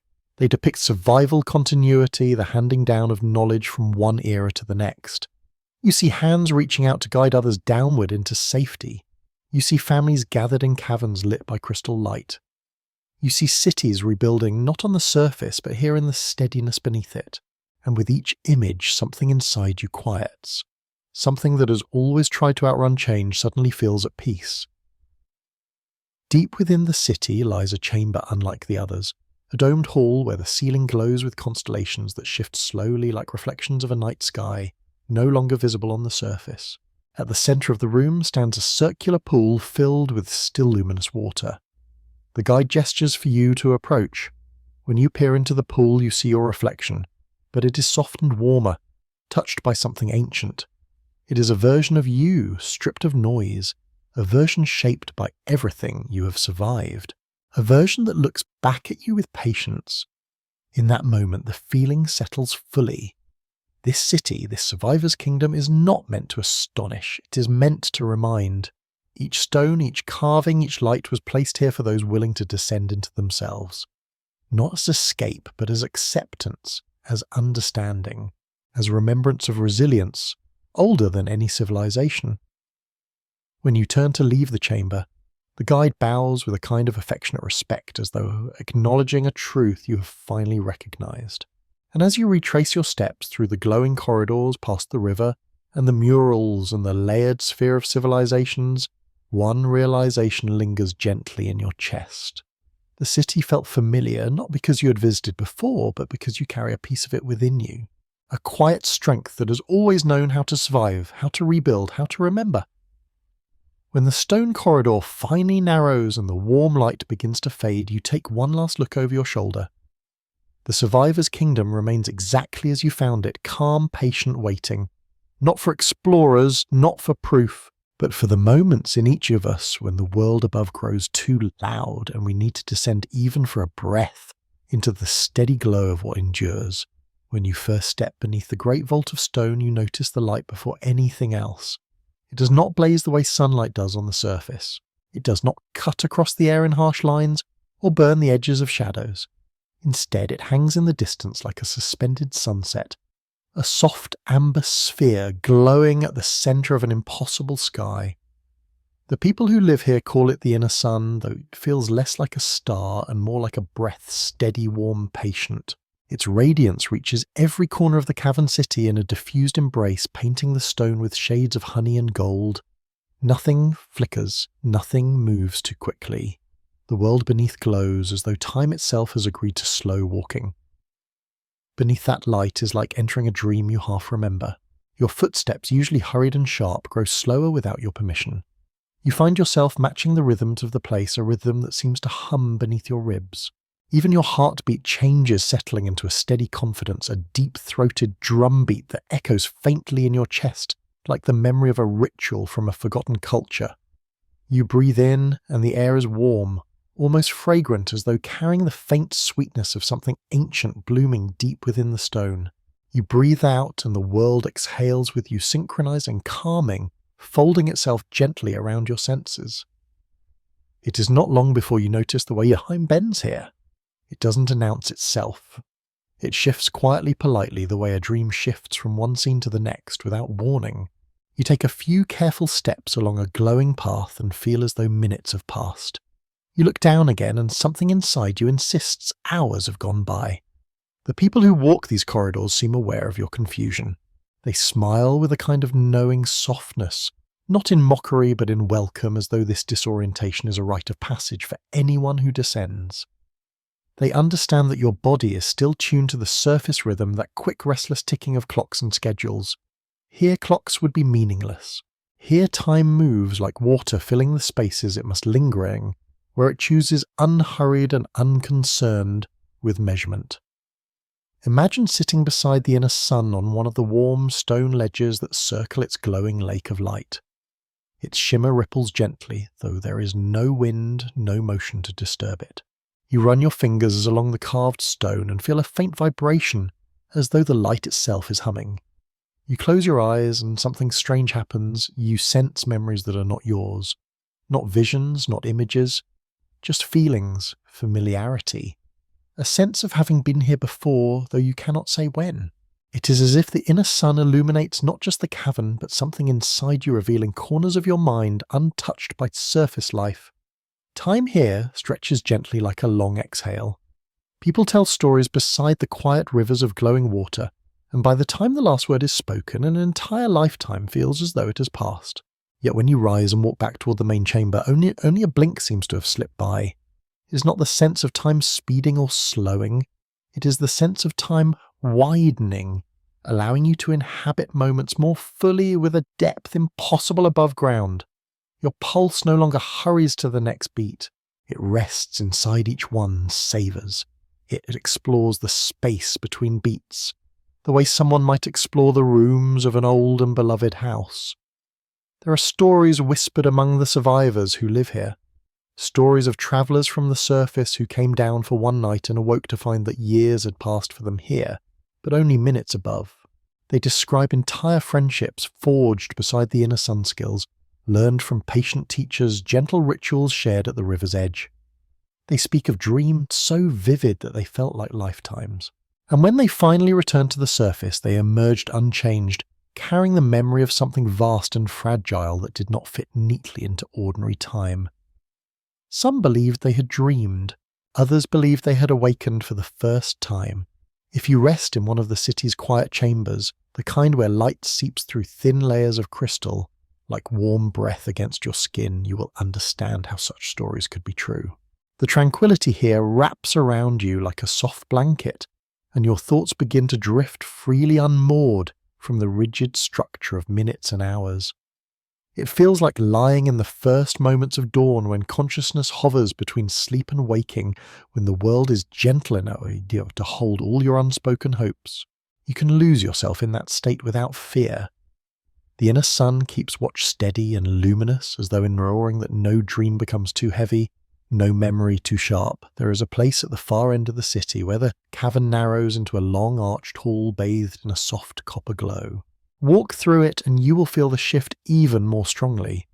The stone beneath your feet seems to hold echoes of footsteps from long ago, and the air feels thick with stories. Time here is layered, overlapping itself, folding and unfolding like fabric. You may catch glimpses of moments that are not yours.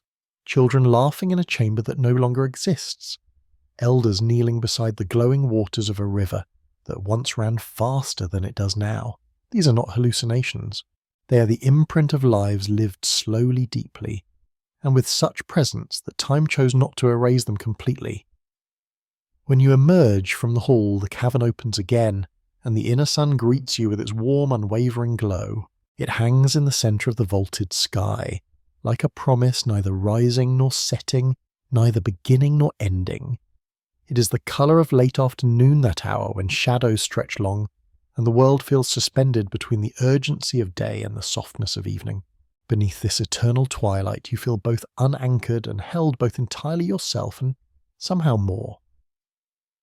Those who have lived here longest say that the inner sun is not a status, but a reflection of memory, of intention, of the collective heartbeat of those who descended long ago. They say it glows because it is fed by the quiet resilience of generations who survived the surface world storms and chose to build a gentler rhythm in the earth's embrace. They say that time slows here not as a magic trick, but because the mind freed from noise begins to stretch into the fullness of each moment. If you stay long enough, you might find that a single night beneath the inner sun stretches into something that feels like a lifetime full of small revelations, soft understandings, a depth of silence you have never known. You might find that when you close your eyes, you see scenes of other lives, not because they are fantasies, but because the mind finally has space to wander. And when you finally rise to leave, when you take the pathway back toward the surface, you will notice something strange. Your body feels rested, your mind expanded, your heart steady. And yet when you break through the final layer of stone and step once more into the world of clocks and alarms, only minutes have passed. It is the great paradox of the inner sun. The deeper you descend, the longer time seems to stretch, offering you a lifetime in a single night. Yet when you return, the surface greets you unchanged, as if you had only stepped outside for a breath of cool air. You carry with you a softness that others cannot name, a calm that lingers like a secret warm in your chest. And as you walk back into the familiar rush of the world above you, may catch yourself glancing downward, hand-brushing the earth as though greeting an old friend. Somewhere below, beneath stone and silence, the inner sun continues to glow, measuring time, not in minutes or hours, but in heartbeats, waiting for the next traveller ready to step into its gentle widening light. The path to the library is quiet, even by the standards of the hidden world. It curves through warm stone corridors where the light seems to pulse gently, as though the walls themselves are breathing. You follow a guide whose footsteps make no sound, and with each turn the air deepens, thickens, carries a faint sweetness, like distant rain. No one speaks, words feel unnecessary in a place where memory has its own gravity.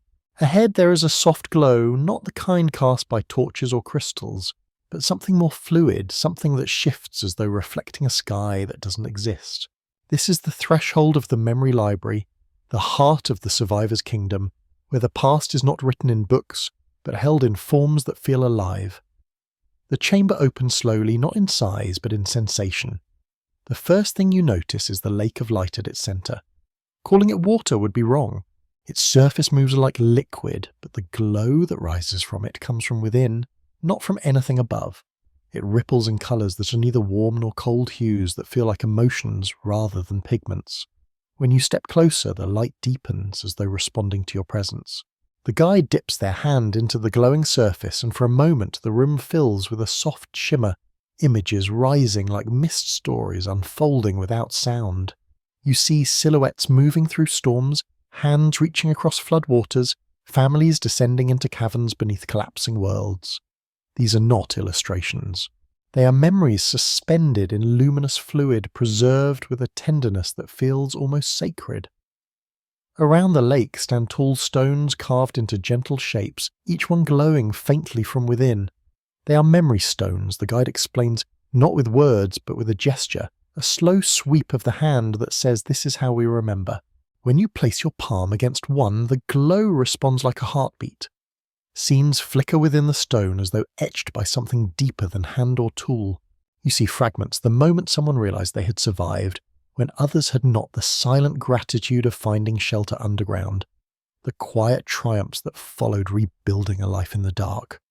Each stone holds a story left behind by a survivor from ages past. Each pulse is a life compacted into light. Then there are the trees. They grow in a loose circle around the perimeter of the hall, their trunks smooth and pale, their branches delicate as ink strokes. But their leaves are not leaves. They shimmer like thin sheets of memory, translucent, drifting gently, even where there is no breeze. When a leaf falls, it does not wilt. It hovers for a moment glowing, then dissolves into a fine light that rises into the chamber. These are the memory trees. They do not store experience as artifacts. They grow it living archives that absorb the emotional truths of those who stand beneath them. Grief, resilience, joy, fear, healing.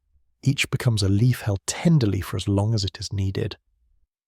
Walking further into the hall, you begin to feel the collective weight of these memories, not heavy but grounding. Every survivor who once found their way to this world has left something behind, not a written record, but a piece of their inner journey, preserved as light or stone or leaf. You feel it in the air, a kind of quiet reverence, a softness in the chest. These are people who have endured storms. You cannot imagine who descended through terror into calm, who rebuilt themselves in a place without sun or sky. And in this hall their stories breathe, they glow, they hum in a rhythm that feels very close to your own heartbeat. You pause beside a cluster of stones near the far wall. Their glow is warmer than the others, and when you rest your fingertips on one, a scene unfurls gently. A woman carrying a child through rising waters, her breath shaking, her eyes steady. She descends into darkness, guided by strangers with glowing eyes, ant people perhaps, or beings like them. Then the scene shifts. She is older, sitting beside the inner sun, watching her child play in the safe warmth of the underground city. Peace has replaced terror. You let go of the stone and the glow softens. This is not a story from mythic ages alone. It is the shape of every survival that has ever mattered. Near the memory trees, small pedestals hold shallow bowls filled with shimmering liquid. The guide gestures to one of them, inviting you to look closer. The surface of the liquid stirs, and a single memory rises: someone's first steps in a rebuilt home, someone's decision to forgive an old wound, someone's relief at realizing they were no longer alone. These memories feel intimate, tender. They are not grand histories. They are small, essential moments that define a life. The library keeps them because the survivors understood that wisdom does not come only from catastrophes. It comes from the quiet choices made afterward. As you stand in the centre of the hall, surrounded by glowing stones and drifting leaves, one thought settles into place, soft and insistent. Every memory here came from someone who faced something unthinkable yet chose to keep going. Someone who lost much but did not lose themselves.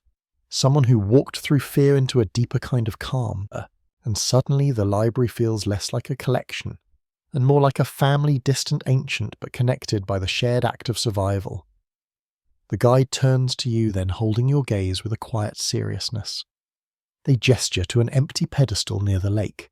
It glows faintly as though waiting. The question that arises in your mind is not spoken aloud, but it echoes through the hall all the same. If you could leave one memory from your life, a single thread from your story, to be held in this library, what would it be? Would it be a moment of loss that shaped you? A moment of courage that surprised you? A moment of beauty you fear forgetting? Or a moment of healing that saved you in ways no one else ever knew? The question lingers like the warm light on your skin, and as you look around at the glowing stones, the shimmering trees, the pools of luminous memory, you realize that this hall is not asking for perfection. It asks only for honesty, for truth softened by time, for the piece of your life that reminds you you've survived every ending you've ever known.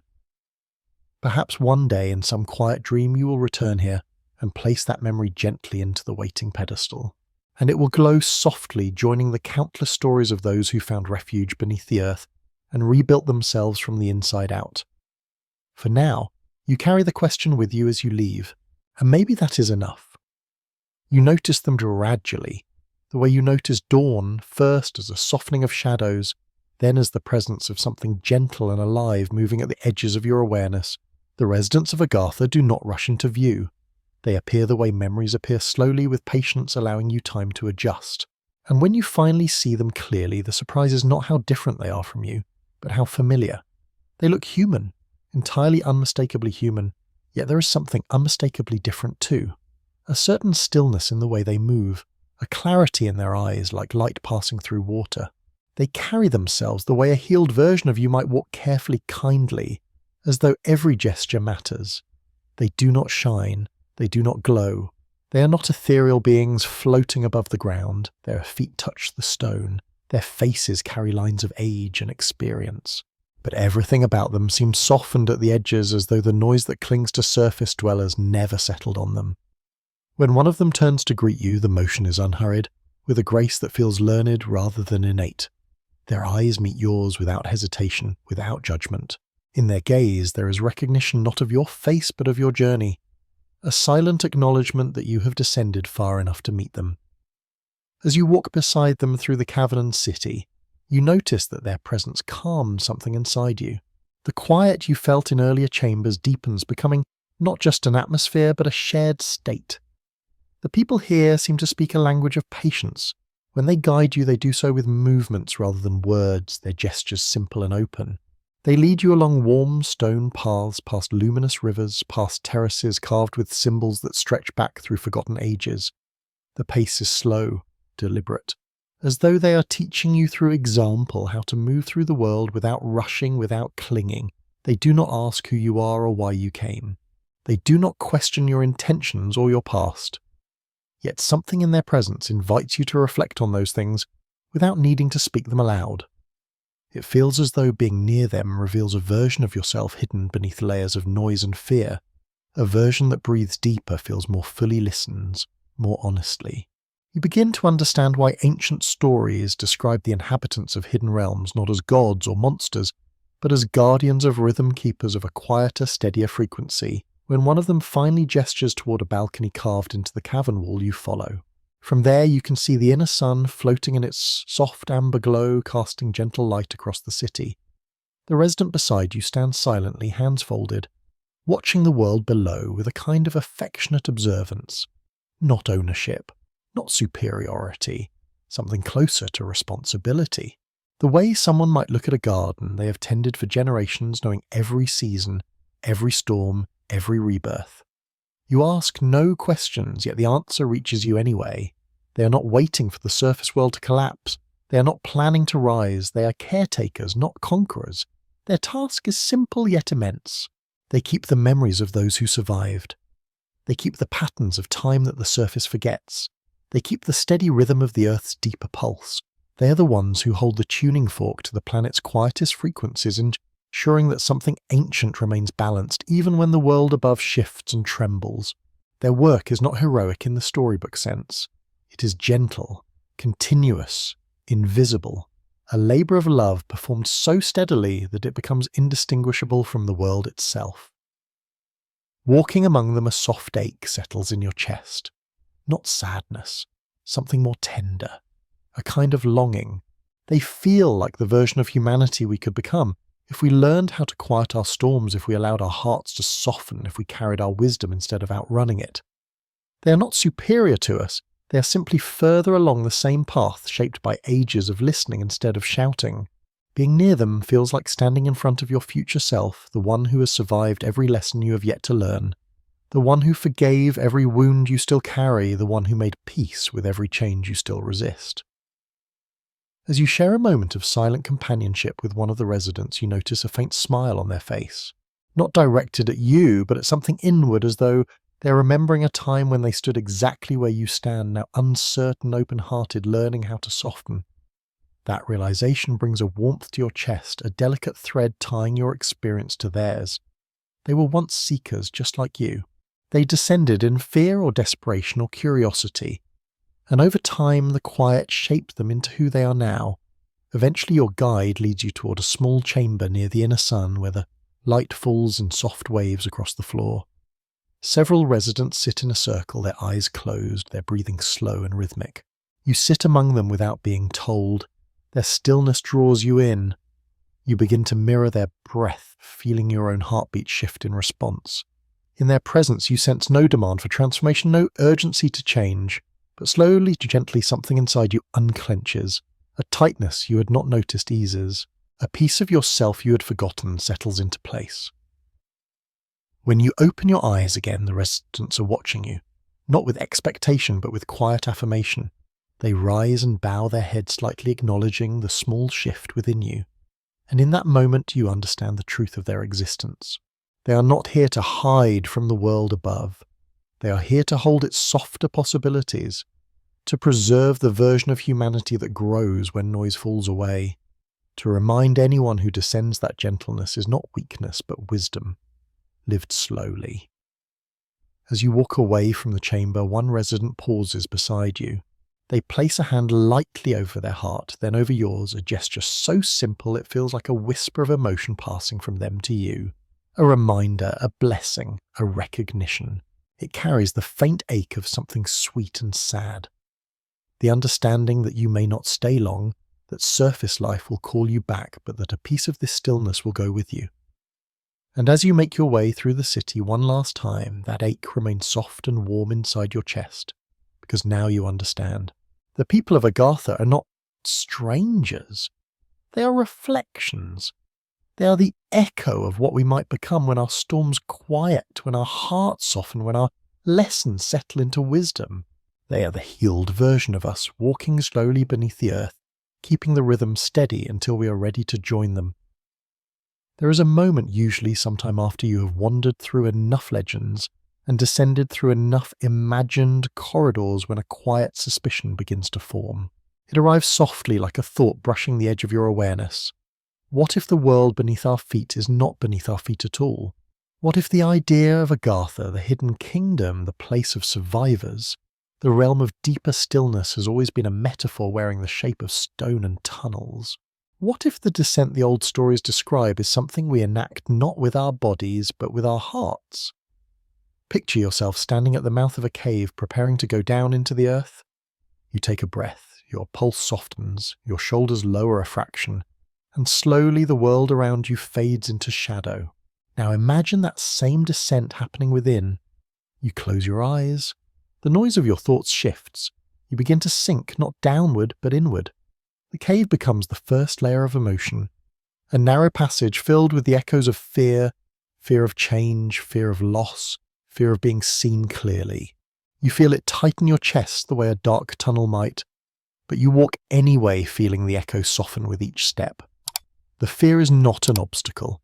It is the first threshold. As you continue deeper, the air seems to thicken. The walls pulse faintly with heat. This is the layer of anger, the place where old wounds live. It feels hotter, narrower, shaped by past moments when you felt powerless or betrayed. You do not rush. You move slowly, placing your hand against the warm stone of memory. The anger does not strike at you. It watches you pass, crackling like a distant fire. And the deeper you go, the more you recognize it, not as something to conquer, but as something that marks where you have been. A torch someone left for you long ago. Beyond anger comes the cavern of regret. The ceiling rises high above you, echoing with half-finished sentences, mischances, paths not taken. You hear your own voice in those echoes, softer than you remember. Regret is not sharp here. It is heavy. It settles like dust on your shoulders. But if you stand in the center of the chamber long enough, something surprising happens. The regret begins to feel less like failure and more like tenderness. It is the weight of all the things you once loved, all the versions of yourself you outgrew. You set your palms on the cool stone floor. It feels almost like forgiveness. And then after a long walk through corridors shaped by old emotions, the path widens. The stone floor flattens beneath your feet. The air grows warmer, almost fragrant. Ahead, a glow begins to flicker the same colour as the inner sun you once imagined beneath the earth. This is the heart chamber, the final layer, the place where the noise that drove you downward dissolves into something softer.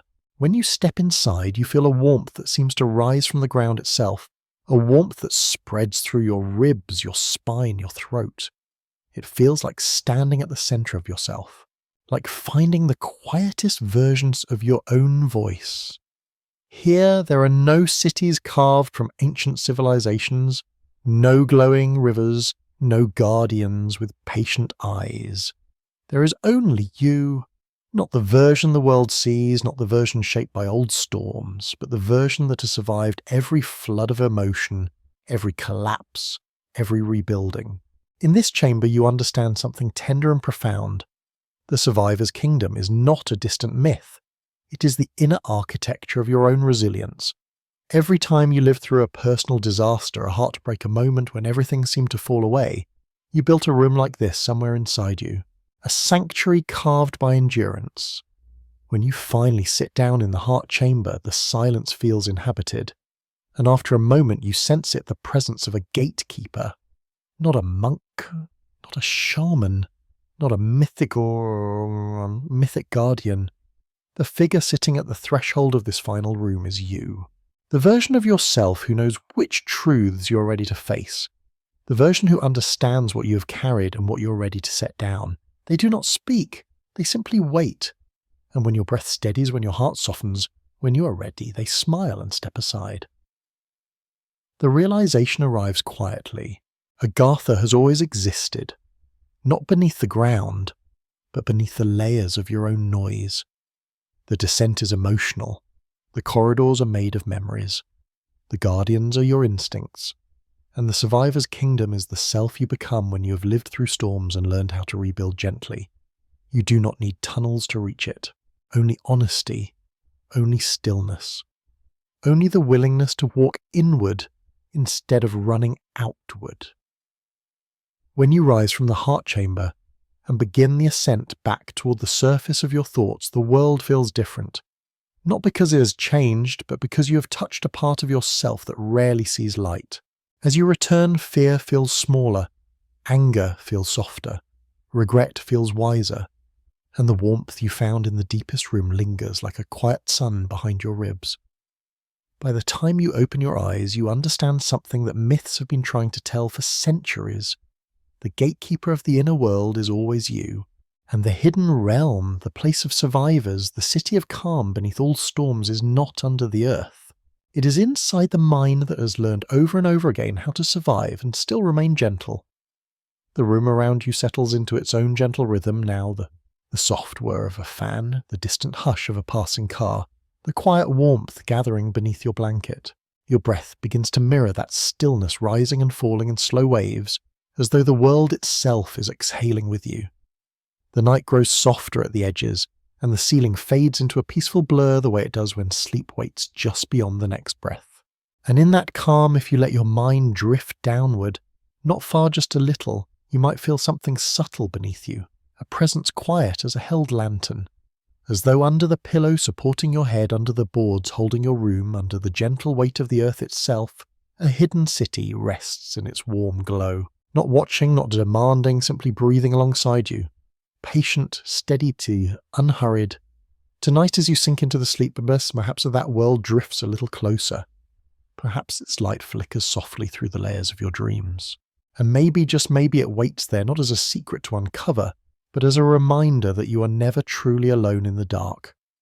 Somewhere beneath all things, a quiet realm inhales and exhales with you, keeping its door cracked open until you are ready to find the frequency you share.